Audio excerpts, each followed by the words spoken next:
On dit que quand on touche le fond, au moins on sait où remonter. Mais ce qu'on ne vous dit pas, c'est que parfois, le fond a un sous-sol. Et parfois, dans ce sous-sol, résonne la voix de votre fille, froide comme la pluie d'hiver, vous disant qu'il n'y a plus de place pour vous. Mon nom n'a pas d'importance. Ce qui compte, c'est que pendant 67 ans, j'ai porté des secrets comme des pierres dans mes poches. Des objets lourds. Des objets tranchants. Des objets qui vous coupent quand on essaie de les sortir. Aujourd'hui, je vide ces poches. L'odeur de l'eau de Javel colle encore à mes doigts tandis que j'écris ces lignes. Pendant 30 ans, mes mains n'ont connu que les taches des autres. Du linge qui n'était pas le mien. Des draps qui avaient absorbé les rêves et les cauchemars d'autres familles. J'ai repassé leurs vêtements, plié leur vie en carrés bien nets et fait comme si la mienne n'était pas irrémédiablement froissée. Tous les matins à 5 heures, je me réveillais dans cette minuscule pièce au-dessus du pressing.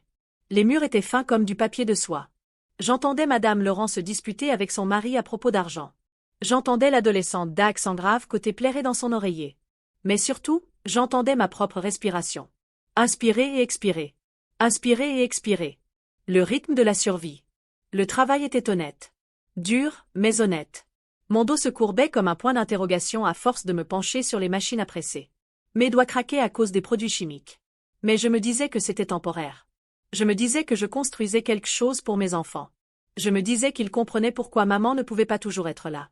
Les mensonges ont un goût différent quand on se les raconte à soi-même. Plus doux. Plus dangereux. Ce mardi de novembre, je m'en souviens parce que la pluie faisait un bruit d'ongles sur du verre, je suis rentrée à la maison avec les provisions que j'avais achetées avec des pourboires. Du pain. Du lait. Le jambon bon marché que ma fille Marie aimait. J'avais prévu de lui préparer son sandwich préféré, comme elle l'aimait enfant, moutarde d'un côté, mayonnaise de l'autre, laitue croustillante comme des feuilles d'automne. La clé ne tournait pas. J'ai réessayé. Le métal me semblait étranger dans la main, comme s'il appartenait à la vie de quelqu'un d'autre. Encore une fois. Rien. La serrure avait été changée. Tu connais cette sensation quand ton cœur oublie de battre l'espace d'un instant? Quand ton corps réalise quelque chose que ton esprit n'a pas encore accepté. C'est ça, la trahison. Ça commence dans ta poitrine, se propage jusqu'au bout de tes doigts, et tes jambes sont comme de l'eau. J'ai frappé. Doucement d'abord, puis plus fort. Marie? Ma voix a craqué comme la glace sur un étang. Marie, c'est maman. La fenêtre à l'étage s'est ouverte en grinçant juste assez pour que son visage apparaisse. Pas tout son visage. Juste ses yeux et son front, comme si elle se cachait de quelque chose. Ou de quelqu'un. Maman, tu ne peux plus rester ici. 6 mots. C'est tout ce qu'il a fallu pour effacer 67 ans d'existence. Que veux-tu dire, chérie? C'est chez nous. Notre maison. Jean-Luc dit que c'est trop compliqué. On a besoin d'espace. Il ne veut pas d'ennui. Jean-Luc. Son mari depuis 3 ans. L'homme qui mangeait à ma table, qui m'appelait maman quand il avait besoin d'argent, qui avait maintenant le pouvoir de m'exclure de la vie que j'avais construite de mes propres mains ensanglantées. Mais où irais-je? La fenêtre s'est fermée. Douce comme un murmure. Finale comme une tombe. Je restais là, tenant des provisions pour une famille qui ne me réclamait plus. Le pain allait rassir. Le lait tournait. Le jambon deviendrait gris. Mais pas aussi gris que je le ressentais, debout sur ce pas de porte, sans abri dans la ville où j'avais vécu toute ma vie. La pluie s'est mise à tomber plus fort. Chaque goutte me semblait personnelle. Avez-vous déjà été invisible? Je ne veux pas dire ignoré. Je veux dire invisible. Quand les gens vous regardent droit à travers comme si vous étiez en verre. Quand les commerçants vous suivent des yeux sans vous voir. Quand des inconnus vous contournent sur le trottoir comme si vous n'étiez qu'un simple élément du mobilier urbain. Voilà ce que fait le sans-abrisme. Il vous efface un regard à la fois. Je traversais Marseille avec ma valise, la même que j'avais utilisée à mon arrivée en France il y a 40 ans, jeune, stupide et pleine de rêves au goût de sucre. Maintenant, j'avais l'impression de porter mon propre cercueil. Les rues que j'avais arpentées pendant des décennies me semblaient soudain en territoire ennemi. Le café où je m'offrais parfois un café le dimanche, le patron s'est détourné en me voyant arriver. Le parc où je nourrissais les pigeons avec les restes de pain, le policier m'a dit de passer mon chemin avant même que je ne sois assis. Je me suis retrouvée devant la porte de Paul au coucher du soleil. Paul, mon fils. Mon petit garçon qui grimpait dans mon lit pendant les orages, qui promettait de toujours prendre soin de maman. Son immeuble était désormais équipé d'un système de sécurité. Caméra. Interphone. Barrière entre les familles. Maman? Sa voix dans le haut-parleur semblait faible, lointaine. Paul, j'ai besoin. Marie a changé les serrures. Je n'ai nulle part. Silence. Le genre qui résonne. Maman, je suis désolée. Vraiment. Mais Céline, elle dit que ce n'est pas le bon moment. On essaie de fonder notre propre famille, et je ne serai pas un problème, mon fils. Jusqu'à ce que je ne peux pas. Je suis désolée. Je ne peux pas. L'orateur se tut. Au-dessus de moi, je voyais la lumière à sa fenêtre. L'ombre de Céline se déplaçait d'avant en arrière. Préparer le dîner? Probablement. Quelque chose de chaud, de sûr et de familial. J'appuyai mon front contre le métal froid de la porte. 32 ans plus tôt, j'avais tenu cet homme dans mes bras alors qu'il prenait son premier souffle. J'étais resté éveillé pendant des nuits de fièvre, j'avais chanté des berceuses jusqu'à ce que ma voix s'éteigne, j'avais fait des doubles journées pour lui acheter des vêtements d'école. Maintenant, il ne pouvait plus me céder un coin de son canapé. Cette nuit-là, j'ai appris des choses sur le froid que j'ignorais. Comment il prend naissance dans les orteils et monte le long du corps comme de la fumée. Comment il fait mal aux os là où on ignorait l'existence des os. Comment il transforme le temps en quelque chose d'épais et d'infini. J'ai trouvé un banc place d'armes. Le même endroit où j'emmenais Marie et Paul nourrir les canards quand ils étaient petits. Où Paul a fait ses premiers pas. Où Marie a prononcé son premier mot, maman. C'est drôle comme la mémoire fonctionne. Elle préserve les moments les plus doux comme les plus amers avec la même clarté. J'ai resserré mon manteau, mais il était trop léger. Tout dans ma vie était trop léger. Trop peu. Trop tard. La ville respirait autour de moi. Voitures, voix, musique des bars où les gens avaient des maisons où retourner. J'ai fermé les yeux et j'ai essayé de me souvenir de la sécurité. J'ai essayé de me souvenir d'avoir été désiré quelque part. Au lieu de cela, je me suis souvenu d'autre chose. De choses plus sombres. L'enfant que j'avais donné 43 ans plus tôt. Le secret qui avait façonné tous mes choix depuis. La honte qui avait le goût de pièces de monnaie chaque fois que quelqu'un me demandait pourquoi je n'avais eu que 2 enfants alors qu'il aurait clairement dû y en avoir plus. Sur ce banc, tremblante et oubliée, j'ai murmuré son nom pour la première fois depuis des décennies. Lucas. Le vent l'a emporté aussitôt, comme s'il n'avait jamais été prononcé. Le matin est arrivé, gris et impitoyable. Mon corps avait oublié comment se redresser. Chaque articulation hurlait. Mon estomac avait renoncé à réclamer de la nourriture et s'était installé dans une acceptation creuse. Ça doit être ça, la mort, me suis-je dit. Pas dramatique. Juste, s'estomper. La ville s'est réveillée autour de moi. Les gens se précipitaient vers le travail, vers le café, vers les vies qui comptaient. Je me suis assise sur mon banc comme une pierre qui avait appris à respirer. C'est alors qu'il est apparu. Grand. Costume sombre. Des chaussures qui coûtaient plus cher que ce que je gagnais en un mois. Il se faufilait dans la foule matinale comme de l'eau, fluide et déterminé. Lorsqu'il s'est arrêté devant mon banc, j'ai cru qu'il était perdu. Les riches sont toujours perdus dans ce genre de quartier. Madame Rousseau? Mon nom dans sa bouche sonnait étrange. Quand était-ce la dernière fois que quelqu'un avait utilisé mon nom? Vraiment utilisé, pas juste marmonné en me donnant du travail ou en me renvoyant. Oui, quelqu'un vous cherchait. Ma première pensée a été les agents de recouvrement. Ma deuxième pensée a été la police. Ma troisième pensée a été que j'étais trop fatigué pour fuir l'un ou l'autre. Qui? Il a souri. C'était un sourire bienveillant. J'avais oublié à quoi ça ressemblait. Quelqu'un qui se soucie beaucoup de votre bien-être. Puis-je? Il fit un geste vers le banc. Durant toutes mes nuits sans abri, personne ne m'avait demandé la permission de partager mon espace. Il me bousculait ou faisait comme si j'étais absent. Je ne comprends pas. Tu comprendras. Mais d'abord, allons te chercher au chaud. La suspicion et le désespoir me tenaillaient. La suspicion s'évanouit. Il me conduisit vers une voiture noire qui ronronnait comme un chat satisfait. Siège en cuir. Chauffage qui fonctionnait vraiment. La radio diffusait de la musique classique, quelque chose de beau et de complexe qui me faisait penser à la pluie sur les fleurs plutôt qu'à la pluie sur le béton. Où allons-nous? Un endroit sûr. L'hôtel semblait tout droit sorti d'un rêve. Lumière dorée. Portier qui ouvrait les portes avant qu'on les atteigne. Sol en marbre qui reflétait les visages au lieu de les avaler. Il doit y avoir une erreur, commençai-je. Mais l'homme en costume sombre se contenta de sourire à nouveau. Pas d'erreur. Une femme en uniforme impeccable m'a conduite dans une chambre plus grande que tous les endroits où j'avais vécu. La salle de bain avait une baignoire assez profonde pour s'y noyer. Le lit était recouvert de draps blancs qui ressemblaient à des nuages. Sur la commode se trouvaient des vêtements neufs, simples mais propres, à ma taille exacte. Comment as-tu fait? Mais elle était déjà partie, me laissant seule avec mes questions et ma première douche chaude depuis des jours. L'eau était d'abord grise, emportant des couches de poussière de rue et de désespoir. Je les regardais tourbillonner dans le drain et je me suis demandé si c'était à cela que ressemblait la Renaissance. Désordonnée. Temporaire. En quelque sorte sacrée. Quand j'en suis sortie, enveloppée dans une robe plus douce que la miséricorde, la nourriture m'attendait sur un plateau d'argent. De la vraie nourriture. De la soupe qui avait le goût d'une grand-mère. Du pain encore chaud. Du vin qui ne sortait pas d'une boîte. J'ai mangé lentement. Non par politesse, mais par incrédulité. Chaque bouchée me donnait l'impression d'être volée. Puis j'ai attendu. J'avais appris que l'attente était un domaine dans lequel j'étais douée. J'avais attendu l'appel de mes enfants. J'avais attendu la fin du travail. J'avais attendu que la vie prenne un sens. J'avais attendu que quelqu'un remarque ma disparition. Cette attente était différente. Électrique. Comme se tenir au bord d'une falaise, sachant qu'on est sur le point de voler ou de tomber. On a frappé au coucher du soleil. Entrez. Il entra seul cette fois. Pas de costume sombre. Juste un jean et un pull qui le rajeunissaient, le rendaient plus humain.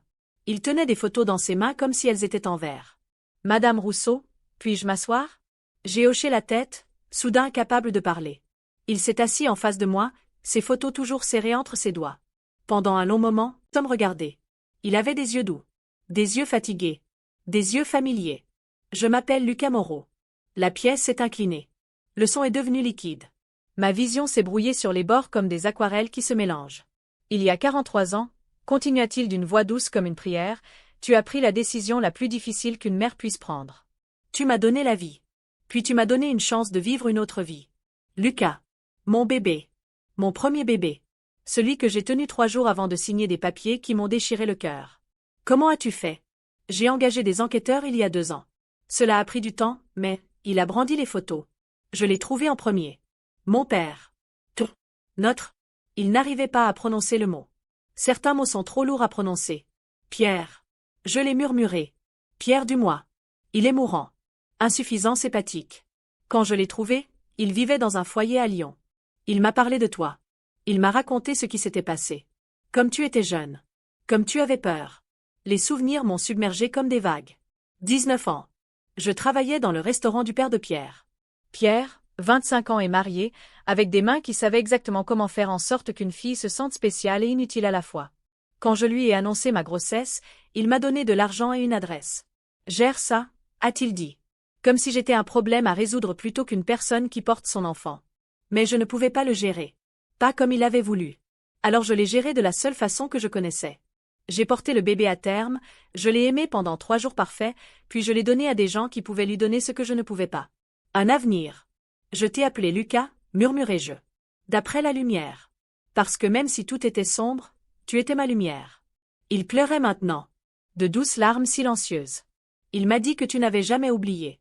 Que tu demandais de mes nouvelles à chaque fois que tu le voyais. Seulement 2 fois. Je ne l'ai vu que 2 fois après toi. Les 2 fois par accident.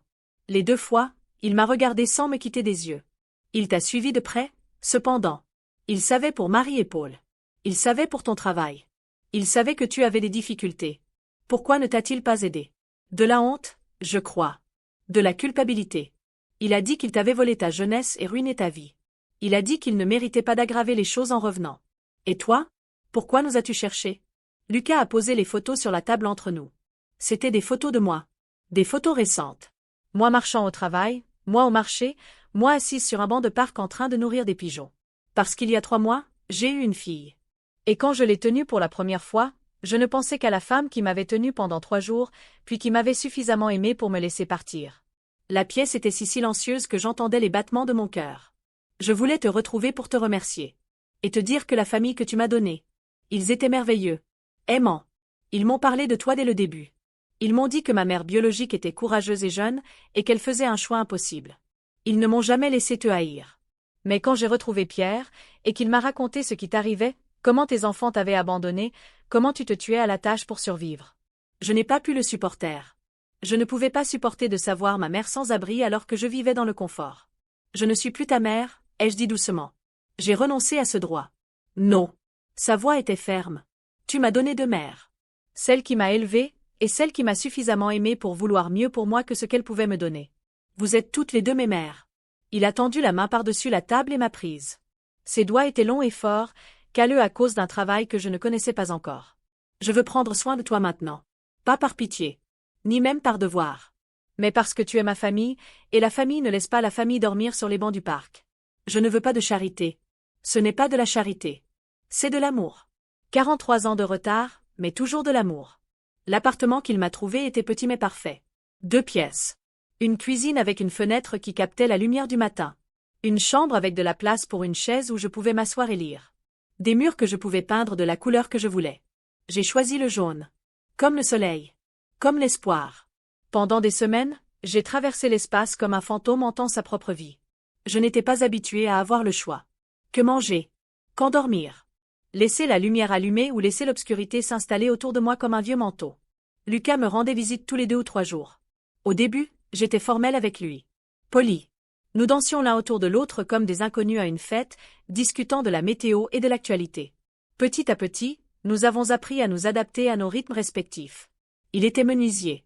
Il possédait sa propre entreprise de fabrication de meubles sur mesure pour des clients fortunés.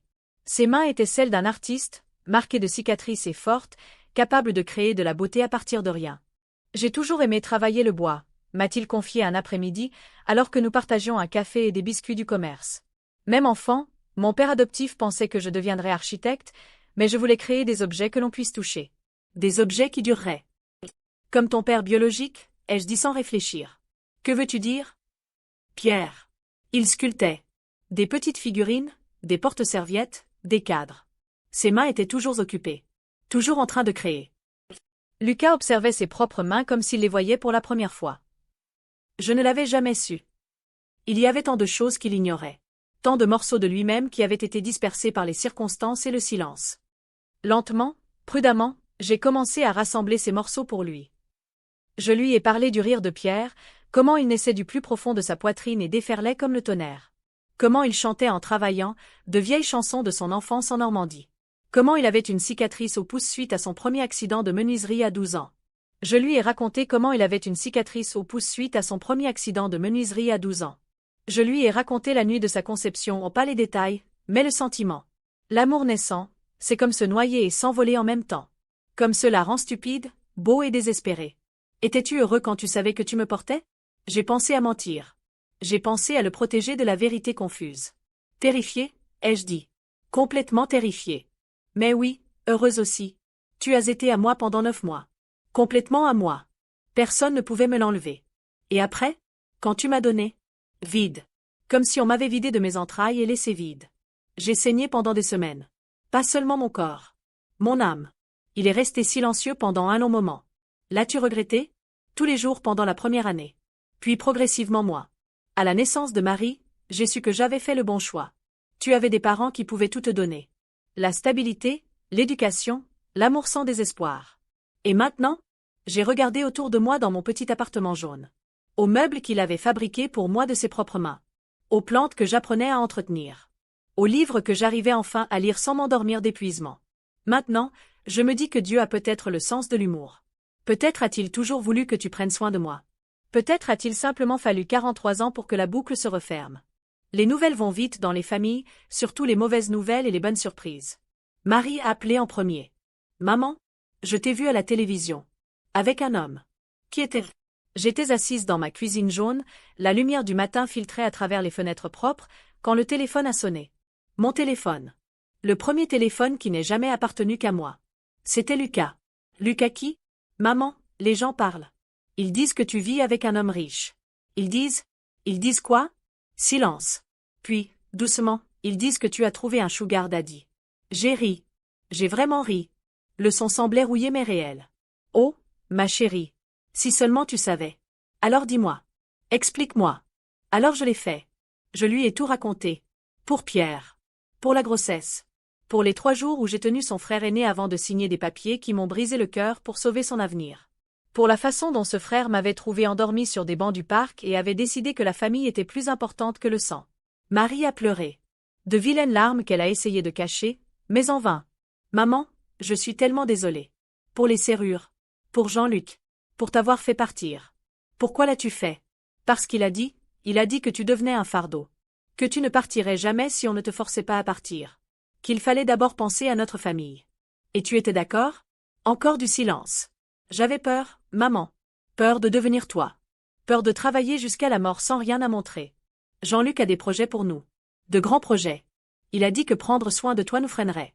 Et maintenant? Maintenant, je vois que tu as quelqu'un qui te construit des meubles, t'achète des appartements et te traite comme si tu comptais. Et je réalise que j'ai gâché l'occasion d'être cette personne pour toi. Marie est venue la semaine suivante. Elle m'a apporté des fleurs, des excuses et un regard qui ne pouvait pas vraiment croiser le mien. Mon appartement paraissait différent à travers son regard. Pas petit et simple, mais propre, paisible et choisi. Les murs jaunes semblaient briller. Les livres sur mon étagère semblaient importants. Les photos que Lucas m'avait données, des photos de sa famille adoptive, de sa fille, de son atelier donnait à l'espace une impression de richesse et non de vide. C'est magnifique, maman. C'est à moi. Elle a compris ce que je voulais dire. Paul est venu aussi, finalement. Gêné, sur la défensive et jeune comme les hommes le restent lorsqu'ils n'ont jamais eu à choisir entre confort et conscience. J'ai entendu parler de ta nouvelle vie, dit-il en regardant autour de lui comme s'il cataloguait des preuves. Et alors? On dirait que tu as retombé sur tes pieds. Je suis tombé à genoux en premier. Puis sur le visage. Puis sur le dos. Les pieds sont arrivés en dernier. Il a eu la grâce d'avoir l'air honteux. Céline se sent mal de t'avoir repoussé. Céline se sent mal à l'idée que ses voisins puissent la juger pour avoir abandonné la mère de son petit ami. Il y a une différence. Ce n'est pas juste. L'équité est un luxe, Paul.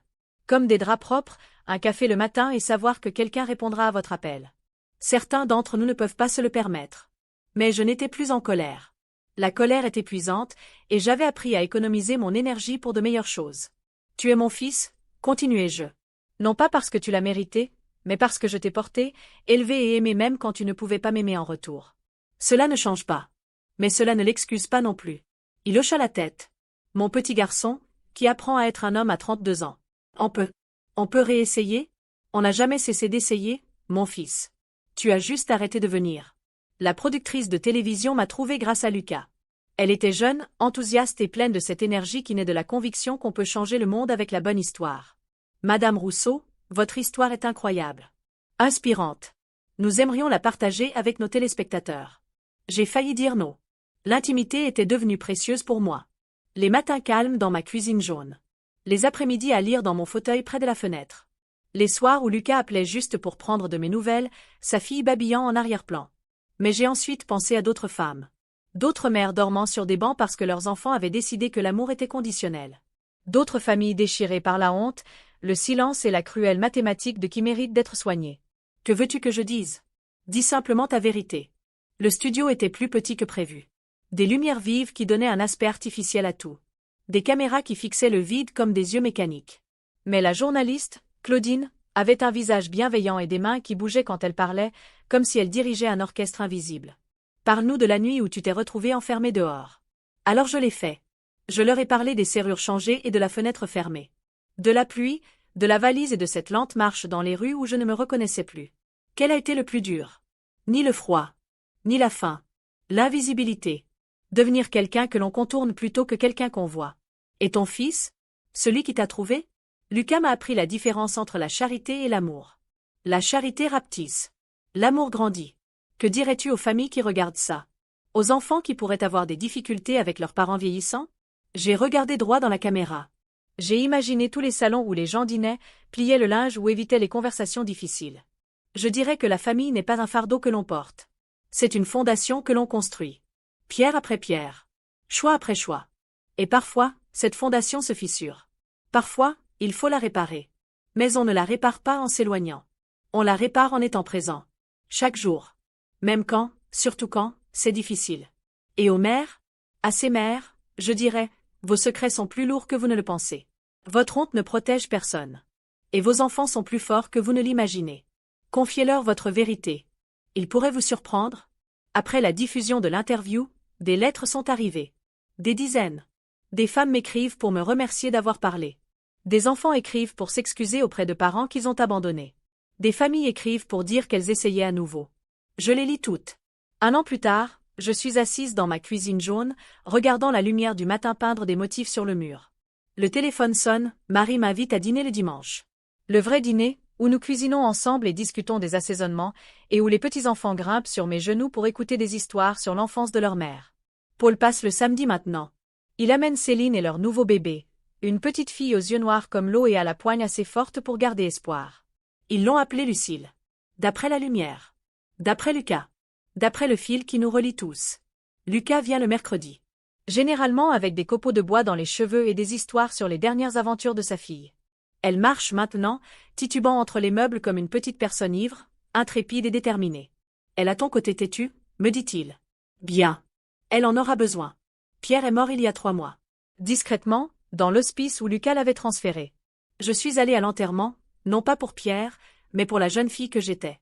Celle qu'il aimait désespérément, follement et complètement. Lucas a dispersé une partie des cendres dans le jardin derrière mon immeuble. Pour qu'il puisse aider les choses à pousser, a-t-il dit. Je m'occupe de ce jardin maintenant. Des tomates, des herbes et des fleurs qui n'ont d'autre but que la beauté. Mes mains sont encore crevassées par des années de nettoyage chimique, mais maintenant elles sentent la terre et le potentiel plutôt que l'eau de javel et les erreurs des autres. L'interview télévisée a mené à autre chose. Des conférences. Des groupes de soutien. Des lettres de femmes qui ont reconnu leur propre histoire dans la mienne. Je suis devenue accidentellement publique sur la question de la vie privée, célèbre malgré moi pour avoir été oubliée. Mais surtout, je suis devenue quelque chose de plus simple et de plus radical. Visible. J'existe à ma façon, maintenant. Non pas comme mère, employée ou fardeau, mais comme Marguerite Rousseau, résidente de l'appartement 3B, propriétaire d'une cuisine jaune et d'un jardin fleuri. Ce matin, comme tous les matins depuis un an, je prépare du café dans ma cuisine. Du vrai café, pas le café instantané que je m'offrais autrefois. Je suis assise près de la fenêtre et je regarde le monde s'éveiller. Une jeune femme passe en hâte, probablement en retard au travail. Elle me rappelle moi-même à cet âge-là, tout en angle vif et en énergie débordante. Je prie pour elle. Qu'elle fasse de meilleurs choix que moi. Qu'elle trouve des façons plus douces d'aimer et d'être aimée. Un vieil homme nourrit des pigeons dans la cour. Ils se rassemblent autour de lui comme s'il dispensait des miracles plutôt que des miettes de pain. Je comprends ce sentiment maintenant. La simple joie d'avoir quelque chose à donner. Les enfants vont à l'école en groupe, leurs sacs à dos aux couleurs vives flottant comme des capitules au vent. Un garçon traîne derrière, visiblement réticent à affronter ce qui l'attend en classe. Je prends note de demander à Marie si elle est toujours bénévole à l'école. Peut-être ont-ils besoin d'aide pour la lecture. Peut-être que ce garçon a besoin de quelqu'un pour le voir clairement. Mon téléphone vibre. Un SMS de Lucas. J'emmène Sophie au parc cet après-midi. Tu veux venir nourrir les canards avec ta petite fille? Ta petite fille. Ces mots me serrent encore la poitrine d'émerveillement. Je réponds, oui. J'apporterai du pain. Puis je finis mon café, je lave mon unique tasse et ma soucoupe, et je me prépare à vivre une nouvelle journée au lieu de simplement survivre. De l'autre côté de ma fenêtre, la ville résonne des voix de 800 000 personnes. La plupart d'entre elles sont des inconnus. La plupart portent en elles leurs propres secrets, leur propre honte, leur famille compliquée, leur cœur brisé et leurs petites victoires. Mais aujourd'hui, dans cette cuisine jaune qui sent le café du matin et les possibilités, je ne suis plus perdue dans cette foule. Je suis retrouvée. Je suis vue. Je suis rentrée. On dit que la guérison n'est pas linéaire. On dit que la guérison se fait par vagues, que certains jours on se sent forte et d'autres, comme cette femme sur le banc du parc, oubliée et gelée. Ils ont raison. Mais ce qu'ils ne vous disent pas, c'est que la guérison se produit aussi dans les plus petits moments. Dans le choix d'acheter du vrai café plutôt que du café instantané. Dans la décision de planter des fleurs que vous ne verrez peut-être pas fleurir de votre vivant. Dans l'acte radical de croire que vous méritez le soleil du matin sur votre visage. 2 ans maintenant que Lucas m'a trouvé. 2 ans que j'ai appris la différence entre être sauvé et être reconnu. 2 ans que j'ai découvert que la famille que je croyais avoir perdue attendait simplement que je la réclame. Marie appelle tous les mardis. Non pas par obligation, mais parce qu'elle en a envie. Nous parlons de ses enfants, de son travail, de son mariage avec Jean-Luc, qui est mieux maintenant, dit-elle, depuis qu'elle a appris à choisir l'amour plutôt que la peur. Paul me rend visite un dimanche sur 2. Il apporte des outils quand il faut réparer quelque chose, des recettes quand il veut cuisiner pour moi, et de plus en plus, il n'est plus que lui-même. Nous apprenons à être mère et fils plutôt que soignant et fardeau. C'est parfois gênant, comme apprendre à danser avec quelqu'un dont on n'a jamais mémorisé les pas. Mais on apprend. Lucas et moi avons noué une relation à la fois nouvelle et ancienne. Il me parle de son travail, de sa femme Claire, de sa fille Sophie qui m'appelle grand-mère Marguerite et grimpe sur mes genoux comme si elle y avait toujours été. Je lui raconte des histoires sur son père dont personne d'autre ne se souvient. Comment Pierre fredonnait en sculptant. Comment il conservait les clous tordus au lieu de les jeter, car tout peut redevenir utile avec un peu de patience. Lucas rit. Ça me dit quelque chose. C'est peut-être génétique, cette croyance aux secondes chances. Cette fois que les choses brisées peuvent redevenir belles. Hier, Sophie m'a aidé à planter des soucis dans la jardinière devant ma cuisine. Ses petites mains tapotaient la terre autour des semis avec la concentration sérieuse de quelqu'un qui pratique la chirurgie. Vont-ils grandir, grand-mère? Si on en prend soin. Si on leur donne ce dont ils ont besoin. De quoi ont-ils besoin? De la lumière. De l'eau. Du temps. Et quelqu'un qui croit qu'il mérite d'être cultivé. Elle hocha la tête d'un air sage. À 3 ans, elle en sait déjà plus sur l'éducation que moi à 30 ans. Ce matin, je me réveille dans mon propre lit, dans ma propre chambre, dans mon propre appartement qui sent le café, les fleurs fraîches et cette paix particulière que procure le fait de ne plus se fuir soi-même. La lumière du soleil filtre à travers les murs jaunes. Mon téléphone est posé sur la table de nuit, chargé et prêt. S'il sonne, quelqu'un que j'aime sera au bout du fil. Dans la cuisine, du pain frais attend dans le panier que Lucas a apporté hier. Du vrai beurre trône au réfrigérateur. La cafetière gargouille lorsque j'appuie sur le bouton, emplissant l'air du parfum des possibilités matinales. De l'autre côté de ma fenêtre, la ville s'éveille. Quelque part, une autre femme se rend peut-être au travail, les pieds fatigués et les poches vides. Une autre mère se demande peut-être si ses enfants vont l'appeler. Une autre personne dort peut-être sur un banc, persuadée d'être invisible. Si je pouvais lui parler, à elle, je lui dirais ceci. Tu n'es pas invisible. Ton histoire n'est pas terminée. La famille qui compte n'est peut-être pas celle dans laquelle tu es né, mais celle que tu as choisie et celle qui te choisit en retour. Et parfois, plus souvent qu'on ne le pense, l'amour vient te chercher dans les moments les plus sombres, arborant un visage inattendu, portant les clés d'une porte dont tu ignorais l'existence. Parfois, le fils que tu as donné devient celui qui te ramène à la maison. Parfois, le secret que tu portes depuis 40 ans devient le pont vers la vie que tu étais censé vivre. Parfois, toucher le fond n'est que le fondement de quelque chose de meilleur. Je le sais parce que je l'ai vécu. Je le sais parce que je le vis encore. Je le sais parce que chaque matin, je me réveille dans ma cuisine jaune et je choisis la gratitude plutôt que le chagrin, la présence plutôt que le passé, l'amour plutôt que la peur qui m'a presque englouti.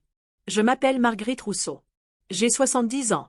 J'ai vécu de nombreuses vies dans ce seul corps, mère célibataire, femme abandonnée, travailleuse invisible, vagabonde sans abri, membre retrouvé de ma famille, personnalité publique réticente, grand-mère fière. Mais aujourd'hui, en cet instant, avec le soleil sur les murs jaunes et le vrai café qui me réchauffe les mains, je suis simplement celle-là. Une femme qui a appris qu'il n'est jamais trop tard pour se retrouver. Une mère qui a découvert que l'amour ne s'arrête pas avec le départ des enfants, il apprend simplement de nouvelles façons de voyager. Une survivante qui a découvert que les familles les plus solides sont celles que l'on construit, pas celles dans lesquelles on est. Voici ma confession. Mon témoignage. Ma lettre d'amour à toutes les femmes qui se sont un jour senties oubliées, à toutes les mères qui ont porté d'impossibles secrets, à toutes les personnes qui se sont assises sur un banc public en se demandant si quelqu'un remarquerait leur disparition. Vous comptez. Votre histoire compte. Et parfois, quand on s'y attend le moins, l'amour vient à votre rencontre avec ses clés de maison, sa peinture jaune et la douce patience de quelqu'un qui comprend que la guérison se fait un matin à la fois. Le café est prêt. Le jour commence. Je suis là. On me voit. Je suis à la maison.